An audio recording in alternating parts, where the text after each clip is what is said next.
In this video, I'm gonna show you exactly how I find amazing writers on UpWork. In fact, I've grown Exploding Topics to over 400,000 visitors per month, mostly from using writers from UpWork. So, you might have heard that UpWork is full of trash writers, or it's a race to the bottom in terms of quality there. And to a certain extent, that's true. UpWork has like a wide range of quality level for anything, whether it's coding, video editing, writing, design, anything. But over the years of using UpWork, I've discovered a few ways that work really well for finding the cream of the crop when it comes to freelance writers on UpWork. In fact, I have a step-by-step process that I use for finding them that I'm gonna share in this video. So the first step when it comes to finding amazing writers on UpWork is the job posting itself. So a lot of people skip over this step. They just say, I need someone to write 2,000 words about whatever, and that's a job posting.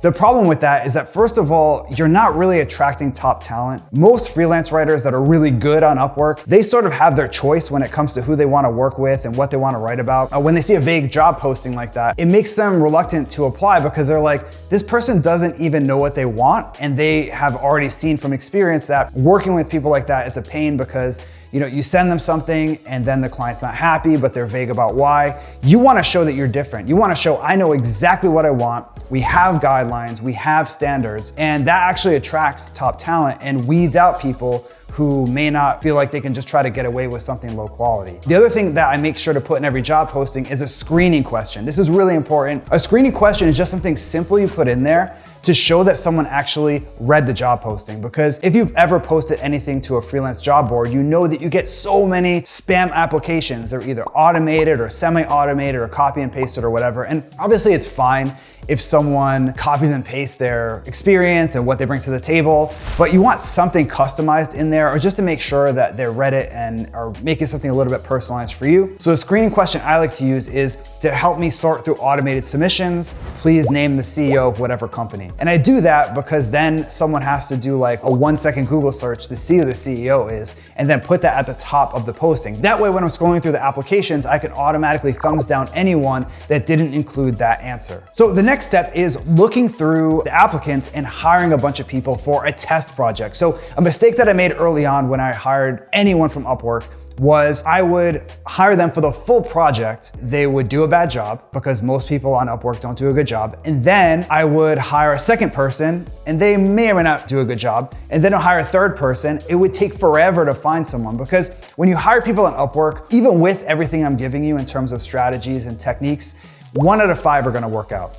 Like, there's just the nature of the beast. This is still better than 1 out of 20 that you would have if you didn't have screening questions, didn't do test projects. But the nature of it is just most people on UpWork are not gonna either do a good job, be a good fit, deliver on time, deliver at all. The test project's key because you have multiple people in parallel working, and then you pick the best of the bunch, as opposed to hiring one, seeing if they do a good job. If so, great. If you got lucky on the first one, great. If not, finding someone else. So the test project essentially cuts down the time it takes to find someone. So one important thing to keep in mind as you do the test project is you want to give everyone the same assignment, the same topic, the same format. And the reason for that, it's easier to compare apples to apples among the freelance writers. You can literally have them open in different tabs and say, wow, this one's the best, it's clearly the best. Because if you give people different assignments, then it's hard to compare whether it was the writing quality, was it the topic itself, it's hard to say. And it's just kind of more fair to do it this way. In fact, when I started, I would give everyone different assignments because the idea was I need this stuff written, right? So if I hire 5 people for a test project and I give 2 people the same assignment and both are good, what do I do then? What I do now is just I say, okay, the test project's over and now here's an actual assignment, because otherwise it's really hard to compare. And this helps bubble up the best people because you're comparing everyone equally. What I tend to do is try to make the writing assignment as small as possible. Like I literally have it, let's say it's a list post, I'll do the intro and the first 2 items on the list. And the reason for that is simple. When you read something within the first 50 words, whether it's gonna be a good fit. Is there a lot of filler? Does it seem copy and pasted? Does it seem AI generated? Does it seem generic? If so, you know early on. You don't need 2,000 words to make the determination. You can determine that pretty much right away. So what I like to do is do this test project that's the smallest unit that I can. So depends on the format of the content. Obviously, if it's an ebook, it can be the first 2 pages. If it's a guide, it can be the intro and maybe the first 2 sections. If it's a list post, it can be the intro and the first 2 items on the list.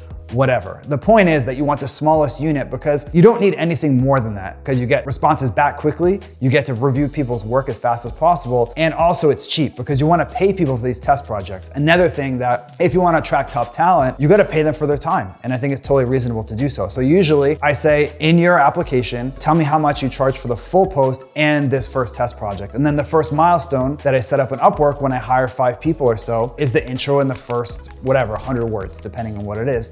And then I find the best person from that list and then work with them on the rest of the piece. And a lot of times at that point, there'll be more work to do to refine it. But the point is you found someone that has potential that you can work with. So once you found that person, it's on to the next step, which is to nail the first piece of content. So the first piece of content is always gonna take a little bit longer because that person's just getting used to your guidelines. And even if you do have editorial guidelines like I do, there's just always nuances, edge cases, things that just don't come up in the editorial guideline process. In fact, I once wrote a guest post for a big site and they sent me this like literally 45-page PDF of all the editorial guidelines, including like when to use hyphens and when to use this. And I was just like, I'm not gonna do that. so I turned them down.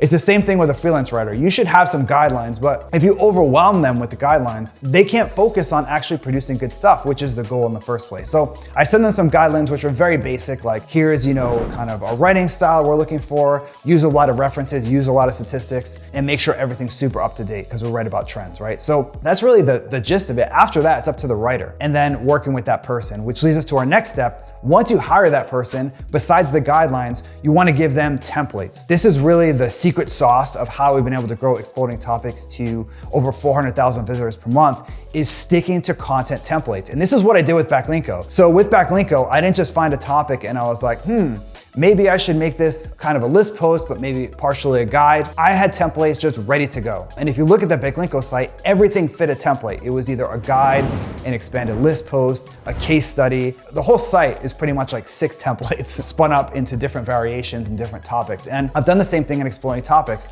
And it's doubly important if you're working with a freelance writer because you don't just want to just leave them to their own devices and just say, here's a topic, just nail it. Otherwise, it's really hard for them because they have to write something great and they have to figure out the best format. Instead, we just give them a template.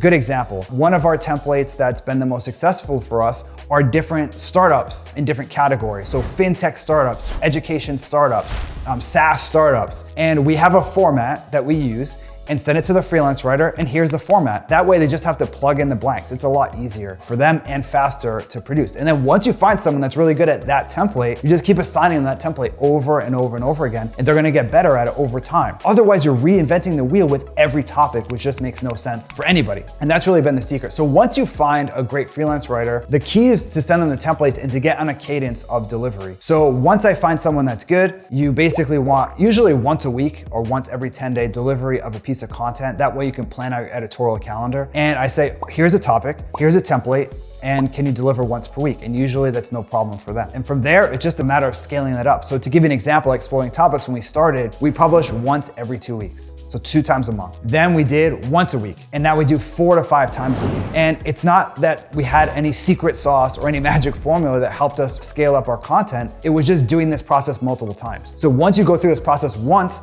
you have one writer for 1 post a week. You do it again, you have 2 and 3 and so on, and you can scale up as long as you can. Now, obviously, some people are gonna flake out or move on to other projects or whatever, so you'll need to replace them. But this process is so fast, you can literally get someone from just like applying to producing something really good, ready to publish in like 10 days. And then from there, it'll only be a week or less after that. So that's really all there is to it. The secret, honestly, if I had to summarize, is first of all, the job posting itself. You want to attract top talent with specifics about what you're looking for. So if you're posting reviews, you wanna put tech reviews, say, we want writers that are gonna write tech reviews about this product. Here are 3 examples that we want. The examples could be from your site or a different site, and then some basic guidelines about what you're looking for. And that's gonna sort of hopefully repel people that are afraid of these specific guidelines and attract people that wanna work with clients that actually know what they want. The second step in the job posting is a screening question and then a test project. make sure you do a test project that's the smallest unit possible and try to give them the same topic and the same piece of content to write. So the next step is to give someone a template, ideally with some guidelines associated with them.